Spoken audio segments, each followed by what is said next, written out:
নমস্কার বন্ধুরা, আজকের আমি পেঁয়াজ রসুন ছাড়া সম্পূর্ণ নিরামিষ ঢ্যাঁড়সের একটা রেসিপি করে দেখাবো, যেটা কিনা গরম ভাতের সাথে দুর্দান্ত লাগবে খেতে। একবার বানালে বারে বারে বানাতে হবে, বাচ্চা বড় সবাই খেয়ে নেবে।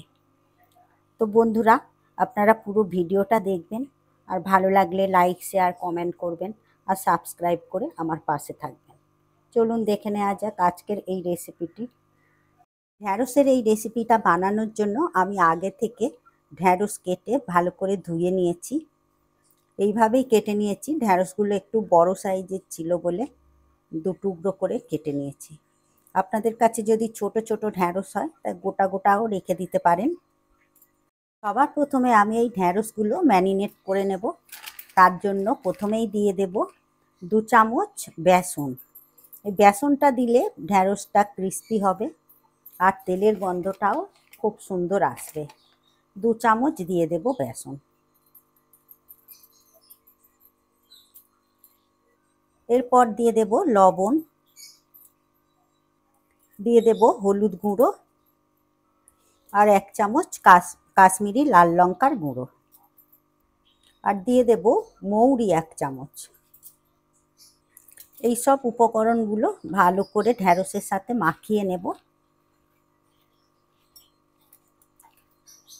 আমার এখানে ঢ্যাঁড়সটা আগে থেকে কেটে নিয়ে তারপরে ধুয়েছি, সেই কারণে এতে একটু জল জলও আছে, তা না হলে জল একটু দিতে লাগতো এই ম্যারিনেট করে নেওয়ার জন্য। আপনারা কেটে নিয়েও ধুতে পারেন, আবার ধুয়েও কাটতে পারেন, আপনাদের যেটা সুবিধা হবে সেটা করে নেবেন। ম্যারিনেট করে নিয়েছি, এটা এবারে আমি 5 মিনিটের মতো রেখে দেব। এরপর আমি একটা মশলার পেস্ট বানিয়ে নেব। তার জন্য নিয়ে নিয়েছি মিক্সিং জার। এই মিক্সিং জারের মধ্যে নিয়ে নেব 1.5 চামচ কালো সর্ষে। এর মধ্যে নিয়ে নেব 1.5 চামচ পোস্ত। নিয়ে নেব 4-5টা কাঁচা লঙ্কা। সর্ষে পোস্ত মিক্সিতে বাটলে একটু তেতো লাগে, সেই কারণে আমি এতে 1 চামচ দিয়ে দেব ভাঙা কাজু, তেতোটা আর লাগবে না। এরপর এর মধ্যে জল দিয়ে আমি পেস্টটা বানিয়ে নেব। এরপর ঢ্যাঁড়সগুলো ভেজে নেওয়ার জন্য গ্যাসে কড়া বসিয়ে দিয়েছি। কড়াটা একটু ভালো করে গরমও করে নিয়েছি, যাতে না ঢ্যাঁড়সটা কড়াতে লেগে যায়। এরকমভাবে গরম করে নিলে কড়াতে আর কোনো ভাজা জিনিস করতে গেলে নিচে আর লেগে যাবে না। এরপর আমি তেল দিয়ে দেব, সর্ষের তেল। তেলটাও বেশ গরম হয়ে গেছে। এই তেলের মধ্যে এবারে আমি তুলে দেব ম্যারিনেট করা ঢ্যাঁড়সগুলো।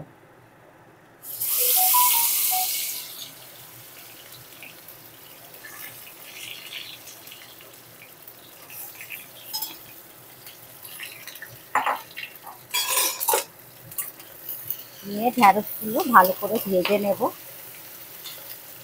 যতক্ষণ না পর্যন্ত বেসনগুলো বেশ ক্রিস্পি হয়ে যাচ্ছে ততক্ষণ আমি ভেজে নেব। আর ঢ্যাঁড়সের কালারটাও ঠিকঠাক রাখতে হবে, সেই মতনই ভেজে নিতে হবে।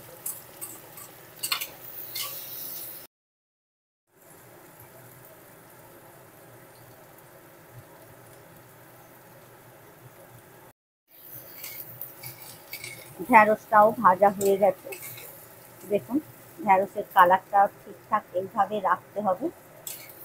আর বেসনটাও বেশ ক্রিস্পি হয়ে গেছে। এইবারে আমি ঢ্যাঁড়সটা তুলে নেব।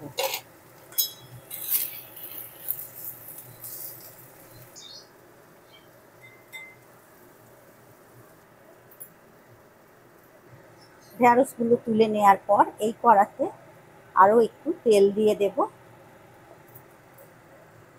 এরপর এর মধ্যে দিয়ে দেব কালো জিরে। কালো জিরেটা বেশ ভালো করে ভাজা হয়ে গেছে, কালো জিরের একটু ফোড়নের গন্ধটাও বেরিয়েছে। এর মধ্যে এবারে আমি দিয়ে দেব চিনি। চিনি যদি এইভাবে তেলের মধ্যে দেয়া যায় তাহলে তরকারির কালারটা খুব সুন্দর আসে। এই তেলের মধ্যেই দিয়ে দেব হলুদ গুঁড়ো আর দিয়ে দেব কাশ্মীরি লাল লঙ্কার গুঁড়ো। এইভাবে যদি তেলের মধ্যে চিনি, হলুদ আর কাশ্মীরি লাল লঙ্কার গুঁড়ো দেওয়া যায় তাহলে তরকারির কালারটা খুব সুন্দর আসবে। এর মধ্যে দিয়ে দেব আমার কেটে রাখা আগে থেকে 3টে মিডিয়াম সাইজের টমেটোটা ভালো করে ভেজে নেব। এই টমেটোর মধ্যে দিয়ে দেব লবণ স্বাদ অনুযায়ী। টমেটোর মধ্যে লবণ দিলে টমেটোটাও তাড়াতাড়ি গলে যাবে। ঢ্যাঁড়সটা প্রায় 3-4 মিনিট ধরে কষে নেওয়ার পর টমেটোটা 3-4 মিনিট ধরে কষে নেওয়ার পর এরপরে আমি দিয়ে দেব আগে থেকে যে সর্ষে পোস্ত কাঁচা লঙ্কা পেস্টটা দিয়ে দেব। এরপর সর্ষে পোস্ত পেস্ট দিয়ে টমেটোর সাথে একটু কষে নেব 2-3 মিনিট ধরে। সর্ষে পোস্ত পেস্টটা টমেটোর সাথে বেশ 3-4 মিনিট ধরে কষে নিয়েছি।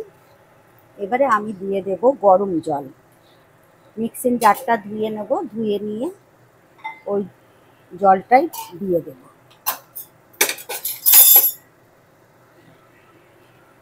গরম জল দিলে তরকারির স্বাদটা আরও দ্বিগুণ বেড়ে যায়। আরও একটু গরম জল দিয়ে দেব। জলের সাথে গ্রেভিটা ভালো করে মিশিয়ে দেব। গ্রেভিটা বেশ ভালো করে ফুটে গেছে। এর মধ্যে এবারে তুলে দেব ভেজে রাখা ঢ্যাঁড়স। গ্রেভির সাথে ঢ্যাঁড়সটাও ভালো করে মিশিয়ে দেব। এই গ্রেভির সাথে আরও 2-3 মিনিট ভালো করে ফুটিয়ে নেব। গ্রেভির সাথে 2-3 মিনিট ধরে ভালো করে ফুটিয়ে নিয়েছি। আমার আজকের রেসিপি ঢ্যাঁড়সের এই রেসিপিটা রেডি। গ্যাসের ফ্লেমটা অফ করে দেব। বন্ধুরা, আমার আজকের এই নিরামিষ ঢ্যাঁড়সের রেসিপি আপনাদের কেমন লাগলো অবশ্যই কমেন্ট করবেন, আর লাইক শেয়ার করবেন, আর সাবস্ক্রাইব করে পাশে থাকা বেল নোটিফিকেশানটা প্রেস করে দেবেন, কারণ আমি যখনই কোনো ভিডিও আপলোড করব আপনাদের কাছে তাড়াতাড়ি পৌঁছে যাবে। আপনারা সুস্থ থাকবেন, ভালো থাকবেন। আবার আসছি অন্য কোনো রেসিপি নিয়ে। ধন্যবাদ।